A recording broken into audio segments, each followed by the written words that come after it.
روزے میں برکت کا یہ نبوی نسخہ ہے، گھر میں خیریت اور برکت کا نبوی نسخہ ہے، یہ 2 in 1 نسخہ ہے۔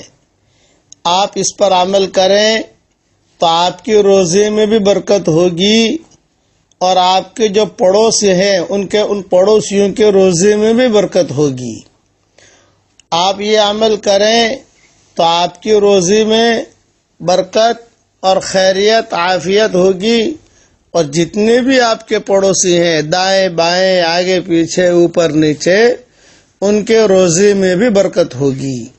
اب یہ دھیان سے سنیے، گھر میں داخل ہوتے وقت میں 4 عمل کرنے ہیں، یہ حدیث شریف میں آتا ہے۔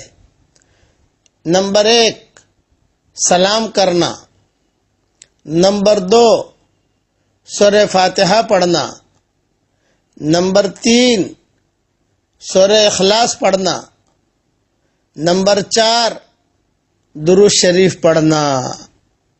تو حضور صلی اللہ علیہ وسلم فرماتے ہیں جو بھی یہ کام کرے گا اپنے گھر میں داخل ہوتے وقت میں تو اللہ اس کے روزی میں بہت برکت دے گا، اس کے گھر سے فقر و فاقہ کو اللہ تعالی دور کرے گا، اور اس کے پڑوسیوں تک بھی اس کا اثر جائے گا، یعنی اس کے پڑوسیوں کے گھروں سے بھی فقر و فاقہ دور ہو جائے گا۔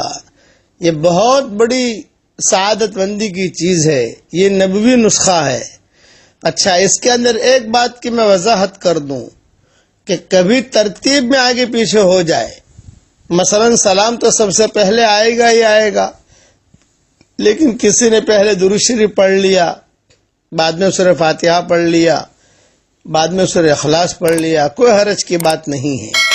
بعض مرتبہ کسی نے سورہ اخلاص پہلے پڑھ لیا، بعد میں سورہ فاتحہ پڑھ لی، کوئی حرج کی بات نہیں ہے، لیکن سلام تو ہر حال میں پہلے آئے گا۔ دوسری وضاحت یہ ہے کہ گھر میں داخل ہو کر سلام کرنا، چاہے گھر میں کوئی ہو یا نہ ہو، آفس میں جا کر سلام کرنا، چاہے وہاں کوئی ہو یا نہ ہو، گوڈاؤن میں جا کر سلام کرنا، چاہے وہاں کوئی ہو یا نہ ہو، یعنی یہ جو ہے سلام کرنا، سورہ فاتحہ پڑھنا، سورہ اخلاص پڑھنا، درود شریف پڑھنا، یہ صرف گھر کے لیے نہیں ہے، بلکہ دکان پر بھی آپ کر سکتے ہیں۔ دکان پر گئے، دکان کھول رہے ہیں، اب جو ہے آپ نے سلام کر لیا، سورہ فاتحہ پڑھ لیا، سورہ اخلاص پڑھ لی اور درود شریف پڑھ لی، پھر اپنے کام میں لگ گئے الحمدللہ۔ گوڈاؤن میں جا رہے ہیں تو وہاں پر بھی، یہاں تک کہ آپ اپنے ملازمین کو بھی سمجھا سکتے ہیں، بھئی میں تو جو ہے دیر سے آتا ہوں، آپ دکان کھولتے ہو، بھئی روزانہ سلام کرو، سورہ فاتحہ پڑھو، سورہ اخلاص پڑھو، اور جو ہے درود شریف پڑھو۔ یہ اس کا اہتمام کیا جائے۔ اس وقت میں روزی کی بہت شکایتیں کر رہے ہیں لوگ، اس لیے سبق دے رہا ہوں۔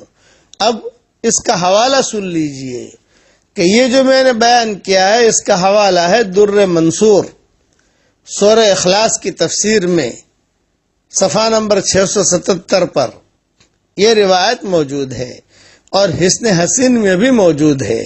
میں نے دونوں روایتوں کو ایک ساتھ جمع کر دیا ہے۔ پہلے اپنے بیانوں میں سورہ فاتحہ میں نہیں کہتا تھا، لیکن کل مجھے یہ حدیث سورہ فاتحہ کی بھی ملی ہے جو در منصور میں ہے، اس لیے در منصور اور حسن حسین یہ دونوں روایتوں کو میں نے ایک ساتھ جمع کر دیا ہے، اور یہی چیز میں نے میری کتاب بکھرے موتی جلد اول کے اندر بھی لکھی ہے، لیکن اس میں سورہ فاتحہ کا تذکرہ نہیں ہے۔ اب جلد 12 میں انشاءاللہ سورہ فاتحہ کا بھی تذکرہ آ جائے گا۔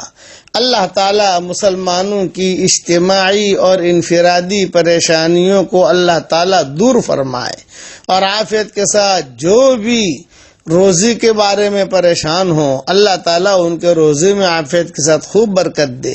اور ایک وضاحت اور سن لیجئے، بعض لوگ ہیں کہ ان کے روزی میں خوب برکت ہے تو وہ بھی عمل کریں، گھر میں مال اللہ تعالیٰ حلال بھی دے گا اور بڑھ کر بھی دے گا، اور گھر میں انشاءاللہ عافیت رہے گی۔